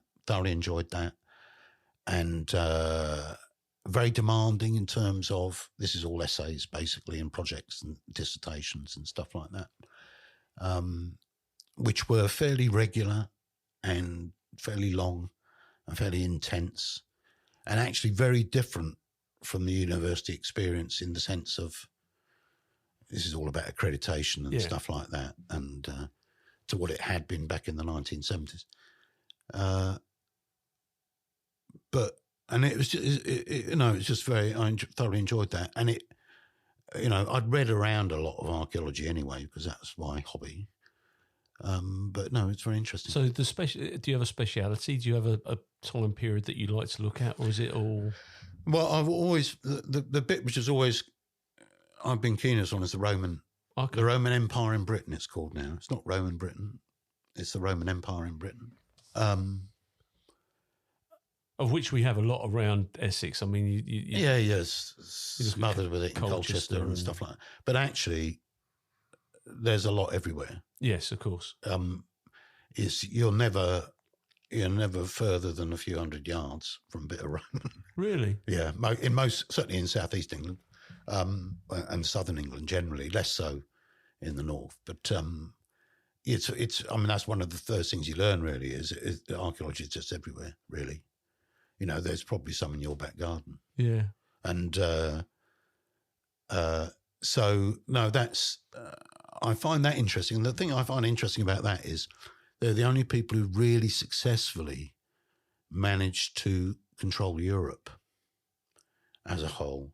I mean, this is all pretty obscure, academic type obscure go for stuff. it, Simon. I'm interested. And they did that. I mean, you wouldn't have wanted to be alive then, or in fact, any other period, if for no other reason than toothache. Toothache was a major killer right until the last 150 years, so right. you wouldn't want, you're far better off being around today. But they did that. They managed to sort of, for want of a better word, have an overriding influence on most of Europe for 300 odd years. Most of that was done by a regime of getting people to buy into that, as opposed to, because there was only so much army, to police it as such. They're very kind to archaeologists because they leave an awful lot of material behind, because they make very good quality material which then lasts, and so a lot of it's left behind. There's all sorts of interesting aspects to a little specialism. There is not a specialism within archaeology which hasn't been catered for. You can find something on a site and think, oh, where on earth are we going to find out about that? But there'll be someone who really, for whom that is their. It's fascinating, expertise. And we were talking earlier on, and I said, before I knew that you'd done your media stuff, and I see that the police, archaeologists, and the media are very, very kindred, because they're all after the same. They're all about digging things up and working through processes. And you've done, and that's why I said my triangle was complete, because you've done all three of those. What sorts of things have you found? I mean, that where you've gone, wow, this is 3,000 years old. Well, you'd have to be to a certain extent. You have to have. Here's a little scenario. So we were doing a dig on a place called Ramsey Abbey, which is in Huntingdonshire. It's now part of a big school's grounds. Right. And there's, so this is rewarding because of the amount of effort, this example, if you like. So there's this is a Benedictine abbey that goes back to 1100 and something. Right. And a huge ditch surrounds it, covering a big lot of ground. They're rich people who are running this abbey. And the ditch was something like, I'm probably going to exaggerate now, but it was something like 3 meters deep or something, and maybe I'm looking at your ceiling to try and judge the distance. 7.6. About three, maybe 2 or 3 meters wide. Right. And when you're watching it on telly, a lot of what you'll see is the feather duster sort of end of it, with the little trowels and stuff. Well, on an awful lot of sites, there's an awful lot of tonnage of dirt that's been moved before you get to that stage. And so we'd done this. This pleased me because we'd done this ditch. This was our ditch, me and John. And we'd gone down this ditch and then gone down this ditch and gone down. There was absolutely nothing. Nothing. I mean, it was full of ditch fill, but nothing in it. And the chap who was directing it, because you have to be concerned also about depth, safety, wall collapse and stuff. So you had to step it out. And he said, I think we've finished with this. So close it. I said, well, we're not at the bottom. I said, we need to go a little bit. I think we need to go a little bit further. How about just this morning? And so we went down for it. And what's going to be there is nothing astounding to the normal. It's not a nugget of gold or anything like that. But at the bottom of it is an upturned cow skull, which actually, and I won't go into the detail of this, but has a ritual meaning, an upturned cow skull, because of the shape of it. Right. And in addition to that was virtually an entire complete, I think it's 12th century medieval pot. Now, all that does is prove that this dirt, because it's right at the bottom of the ditch, was dug in the 12th century. So it's not Aladdin's cave, No. It's not anything like that, but purely because of the amount of effort that you've put in and your refusal to say we're going to pack it in. Yeah. You get a result of sorts, which then helps sort of construct the landscape around that thing. So, but again, a bit like when you're saying about the police work, what's the standout event? Or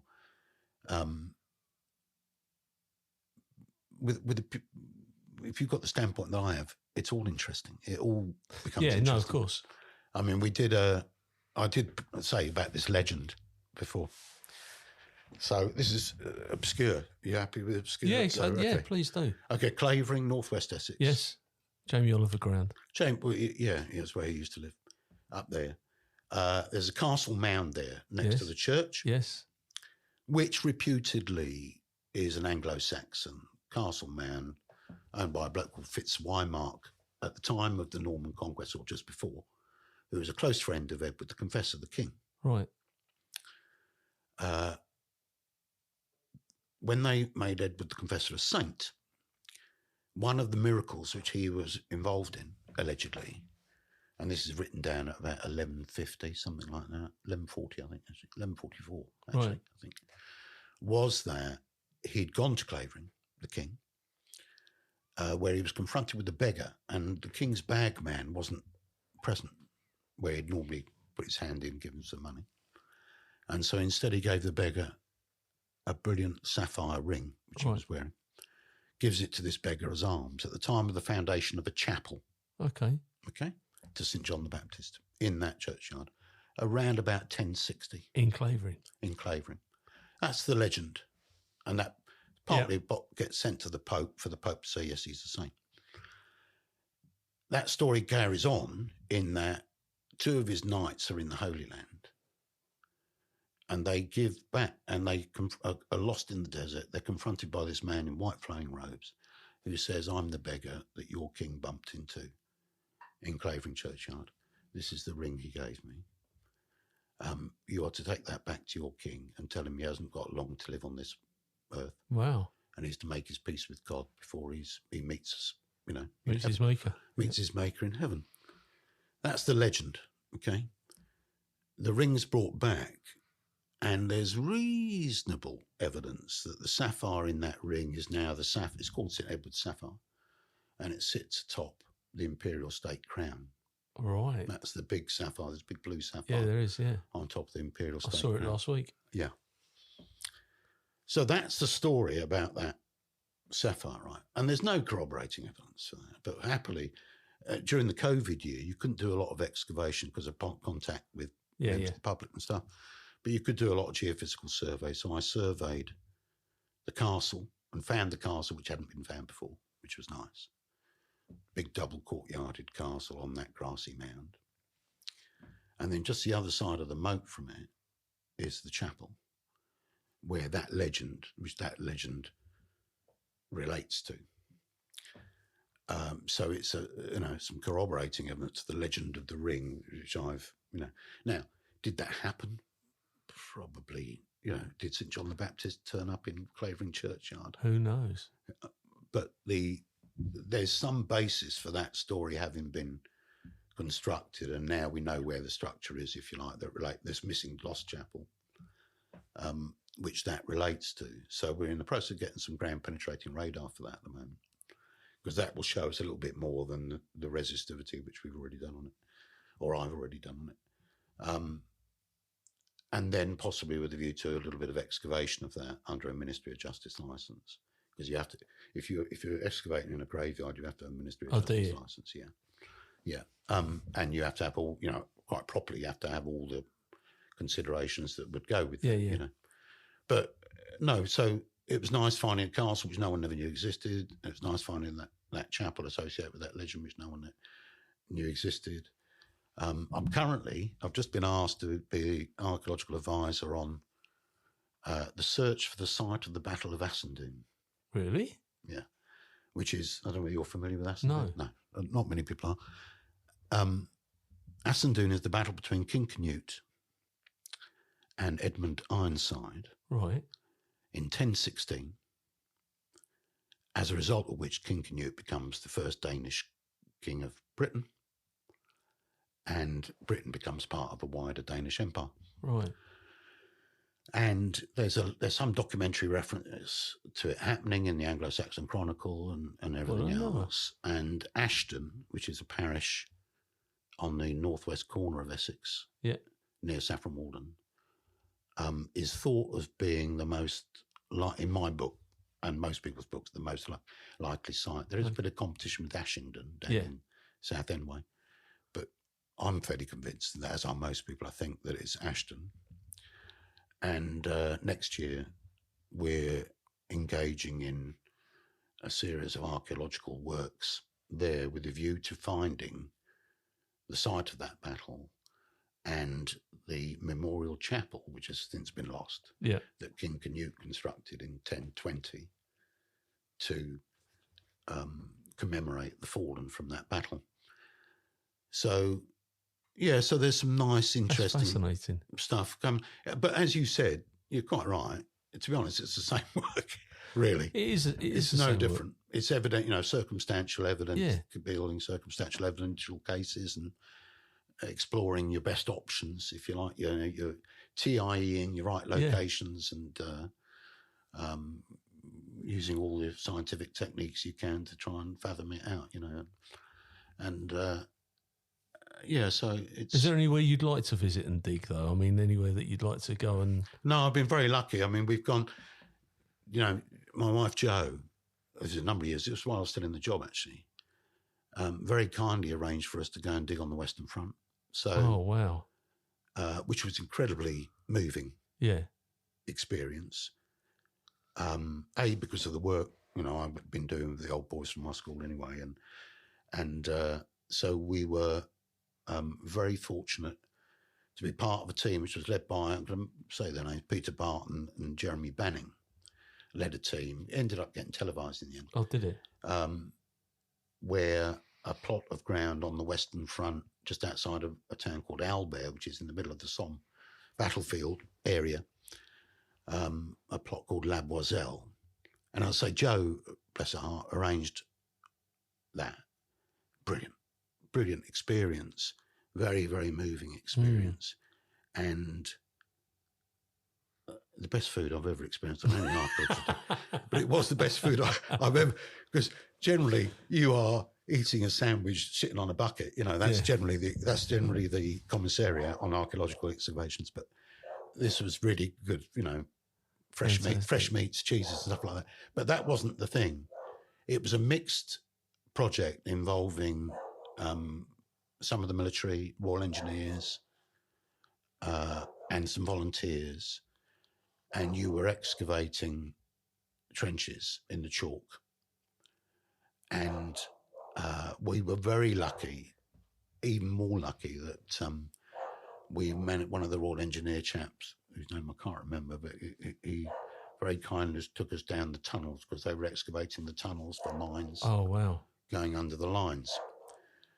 And these tunnels are, they're not publicly accessible anyway, but they're something else, because it's all chalk, it's bare chalk, with the little scorch marks of the candles, where the candles stood to light it up, a little trolleyway to bring the spoil up. So we went down this first adits, they're called, which is at a sort of probably about a, what would it be? Probably about a 20, 30 degree angle going down for maybe, I'll have the measurement somewhere, but it'll be around about 15, 20 metres down. Then a turning circle, then going down the opposite way and in a zigzag sort of fashion, but deeper still. And there are still Tommies buried down there by mines which have exploded and stuff. And this chap took us down there, and we hadn't completely excavated the second spoil out of the lot. So you had a kneeling room, that was it, with your little Davy lamp on your head, going down there, and then shuffling round, and there was a prayer written on pencil on the chalk wall from one of the poor souls that had been down there digging the mines out, which were mainly people from mining districts in this country. And and you've got, because that ground had particularly been, it was very difficult archaeologically, because you've had, the Germans first assaulted that village, German army, in 1914. It was then still being fought over in 1916. So it's all churned and churned and churned. And the lovely stratification, which you're normally looking for on archaeological sites, was not there. And an awful lot of, or quite a lot of disarticulated bone, obviously, and stuff like that. But it gave you such an insight, quite a moving insight into the absolute carnage and the horrors that they Well, the had to go dreadfulness of it, really. Yeah. The dreadfulness of it. And, when you see things like, which I'm quite moved about there today, about the Ukraine situation and stuff like that, It's you think heartbreaking. the 21st century, and it makes me very angry, really. But so there's plenty of different, and then there's other bits of Roman sites, which one's doing Roman temple site.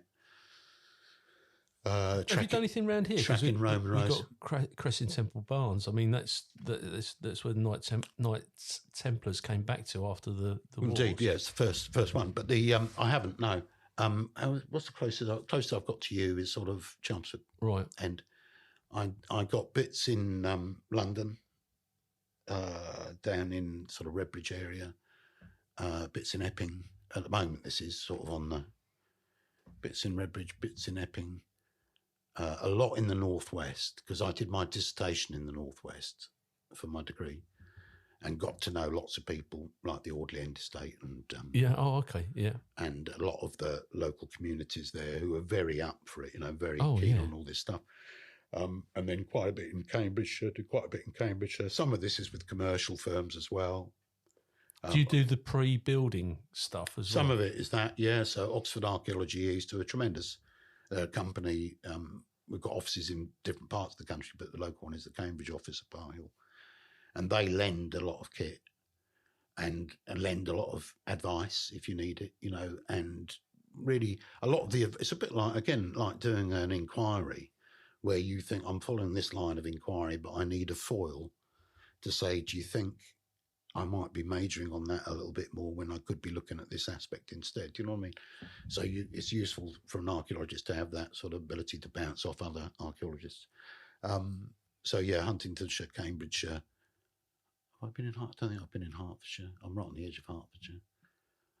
And those various bits in between, really. So how do you feel when you've done all this work and you know that in 3 weeks' time that the cement mixers, the concrete's going to be poured and they're going to be covering up all that?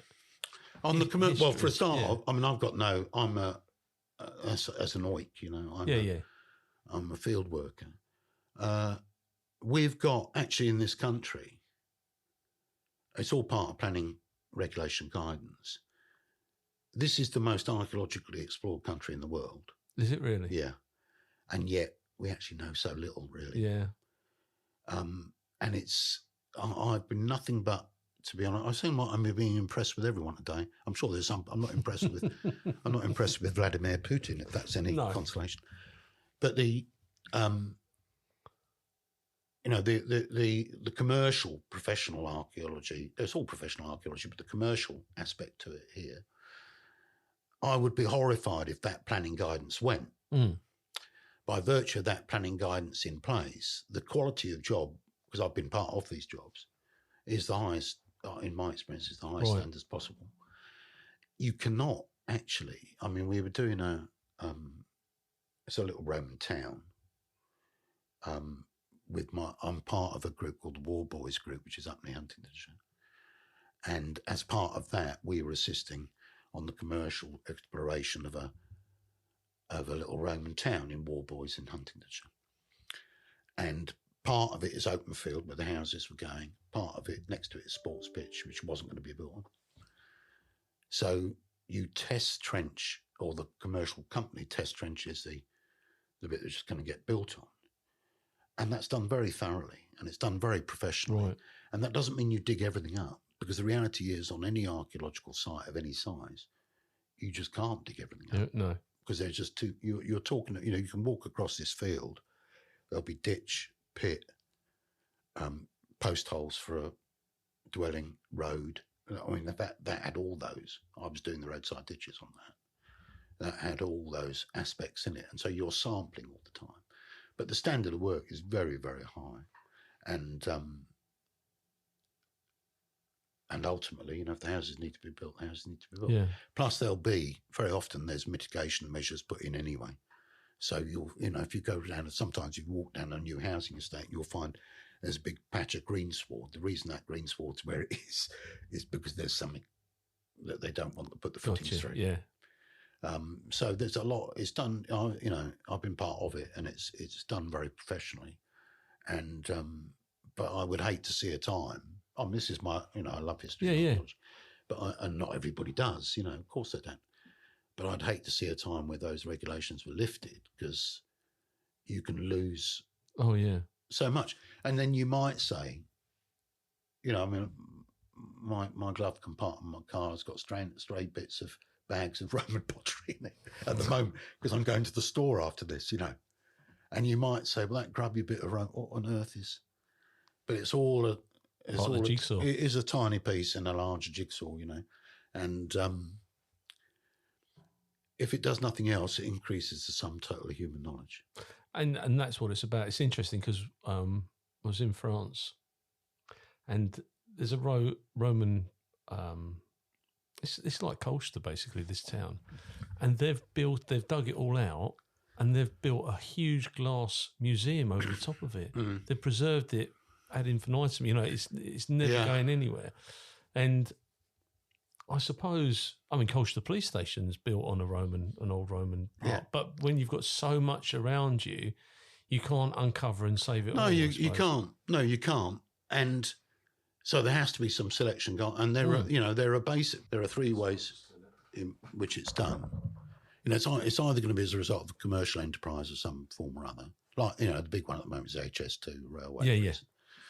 Or it's going to be an academic exercise, which is the bulk of what I do. Or it's going to be a local community exercise, which is very important indeed, and very important in terms of one of the. It's not a concern. It's not as strong as that, but it's very easy, especially in this day and age. Is what I feel. It's very easy in this day and age for people to lose complete. Especially with the digital age, with the your WhatsApps and your Twitter feeds, and everything else, with your with your satellite navigation, with your podcast, you have no sensation of your landscape. No, absolutely. The reality is that human beings have always had sensation of their landscape, and we are slightly. This has been a bit theoretical, but we're increasingly divorced from that. Yeah, we are. I'm outdoors most of my life anyway, so because I love it. Yeah. But I think it's important for kids as much as anything else. In the same way as they should know where their milk comes from, or they should know where their beef burger's coming from. Yeah. They should know what's involved in that. I think human beings need, it sounds vague, but they need a landscape routing. Yeah, I absolutely agree. To them. And you can be so removed from it, I think, and so, in a sense, I feel sat-navs is the worst aspect of all. So much to the extent I don't rely on one, which is why I got lost coming here this morning. But because you get no sensation of what's around you. Oh, no. And we live in a beautiful country, in fairness. I can remember surveying what is it's a Bronze Age site actually. I was actually looking for a Roman road and found it, but next to it was a Bronze Age site, Bronze Age burial site. So that's 6,000 years ago, and it was sort of late spring, April, May, and it's on chalkland. This is up near Saffron Walden. It's on chalkland. Lovely, beautiful chalkland with the wheat coming up, and I heard a fallow deer running straight across my survey plot. I'm watching, just watching them, and that to me is, that's worth it. Really, that's what it's I know it sounds very simple, but that's no, but simple's good, and I think that as a nation, as the world, we've overcomplicated things, and we've made. It's all instant gratification now. There's nobody wants to wait for anything. They want to hear it now. They want to see the news now. And I think, the fact that you're digging things up that are 1,000 years old, that's quite remarkable. I wonder if in 500 years' time there'll be another Simon that's digging up stuff from today, and they'll go, "Oh, look, there's a Walker's crisp packet or whatever it." It's quite. It's quite Of course, amazing. the difference is it's all documented. Everything's documented. Well, yeah, absolutely. Whereas we know actually incredibly little. We think we know, but the reality is you know incredibly little. And so I find it. I don't know. I suppose I could be interested in something else. I'm interested. I love cricket and stuff like that. Yeah. But I find it. It's actually quite therapeutic. All of it. Yeah, I bet it is. It actually challenges you. It's a lot of thinking that goes on in respect of it. And I haven't mentioned any of the writing because this time of year I'm doing some survey just before Christmas. But apart from that, this is the writing time and the research time. Because you've been published, haven't you? You've had you get published in. They're only academic. Well, I say only. Well, you say only. Yeah, something that the rest of the world will be reading. The peer. Well, I don't know about that. I was pleased the other because I'm part of Cambridge University Library, for instance, and out of a flash of egotism, I was in there researching for something else. We went to town, Joe and I went to town, and I popped in there and researching some maps about the Ascendine thing. And I thought, I wonder if they got that book that I've contributed to in here yet. So I typed it in, and sure enough, up it pops. So lovely. A little bit of ego of me. Yeah. But I'm researching in there, and you go up in the stacks. I don't know if you've ever seen that library. It's a huge, huge building. Is it? Several floors high, and tightly compressed stacks of journals, academic journals, and that. And sometimes you're researching in them, So you move the stack, you go down like you see on the telly, and that, and you draw this. You draw something like I don't know, Essex Archaeology and History, Transactions of Essex 1923 or something like that, and you draw it out, and you think that's never been taken out of the stack, and goes back. So they're obscure. It's obscure. It does get in some more sort of popular stuff like Essex Journal and stuff like that, but it's obscure stuff. It's fascinating. But it's just it keeps your brain going, I guess. It's still it's investigation. Yeah, it is an investigation.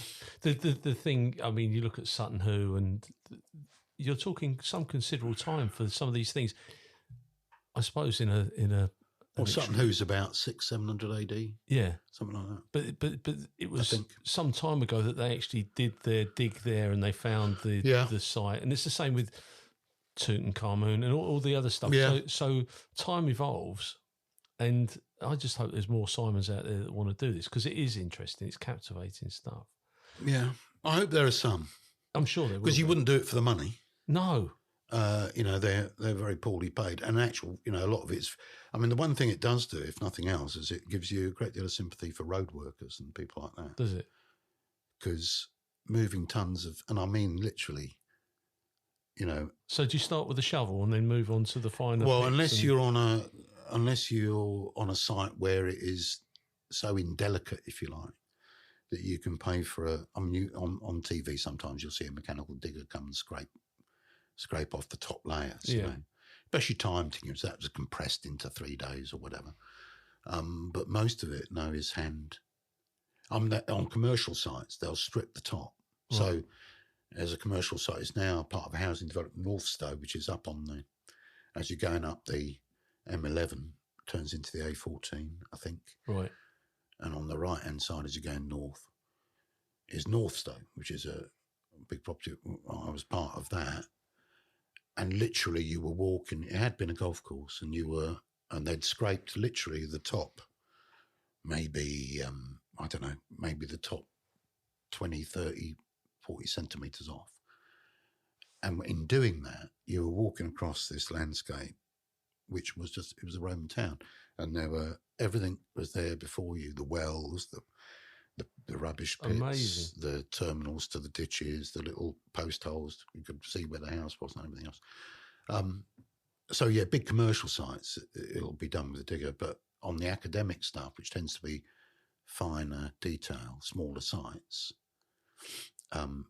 that's bucket and spade. Wow. And it's a lot of dirt. So you have when I see a chap digging the road up or whatever, and he's leaning on his spade. You can understand why. I'm tired because you can't do it. You can't just. I don't know how the navvies ever did the railways. No idea. But excellent. Yeah. And you're a keen letter writer. Yeah, I get a bee in my bonnet now and then. And what's your current bee? I mean, you've alluded to the Russian and the Ukraine. Yeah, the Ukraine war. I think it's an absolutely hideous state of affairs. And so I'm a great believer. This is partly, going back to the politics sort of stuff, And this is It's Burke. I think it's a Burke quote that evil triumphs when good men do nothing. And I've done the Red Cross funding and the charity staff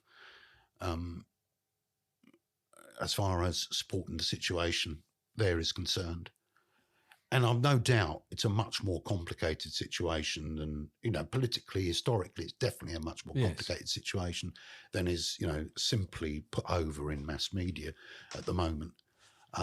But the bottom line is I have a tremendous amount of sympathy. I don't know a single Ukrainian. But I have a tremendous amount of sympathy for the dreadful things they're going through, the trench warfare which is taking place there and everything else. So I will, really it salves my conscience, that's why I do it, because I don't suppose it has a lot of effect. But I did do a number of letters to various firms that are still trading in Russia. And I tend to get a bit carried away, so I don't hang back with what I'm saying in those. And so at various times since the dreadful start of it all back in February this year, I've, sent missives off in various directions. And in a number of cases get replies. Happily, in a number of cases, the number of firms that were trading in Russia are no longer trading in Russia. Nothing to do with my letters, obviously, but nevertheless, it's a grain of sand in trying to.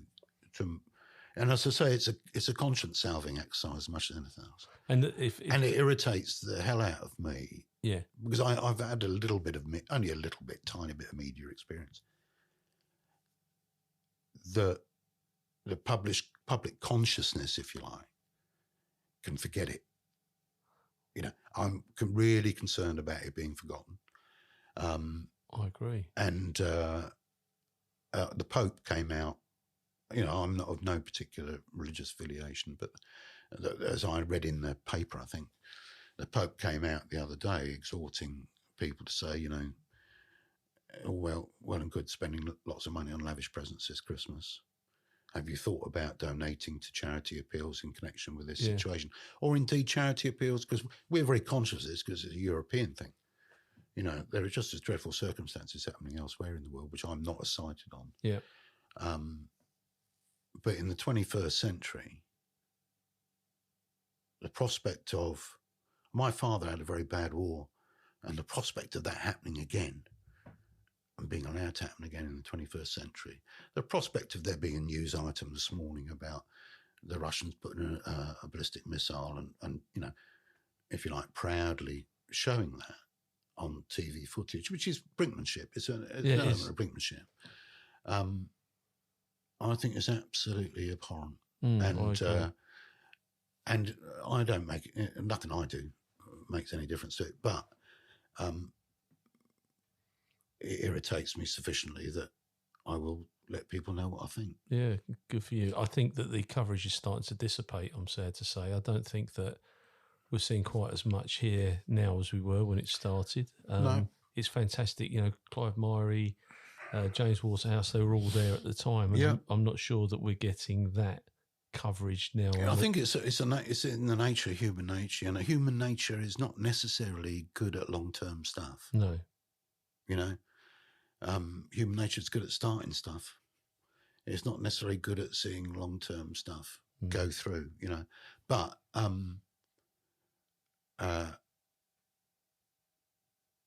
you could talk for days, couldn't you, about this topic, which I'm not going to do. But